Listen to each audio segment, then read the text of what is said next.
কোন জায়গায় বিক্রি করছস? জোরে ক। তাগর নাম ঠিকানা জানাস?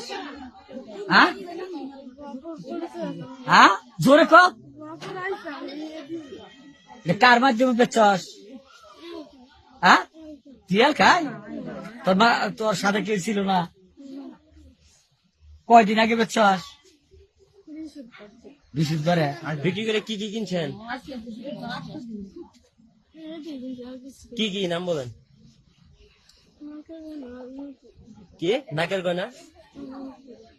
জোরে কন। আর কি? মোবাইল কত টাকা নিছে? হ্যাঁ, বাকি টাকা ঘুরতে ঘুরতে নগদ পাওয়া গেছে।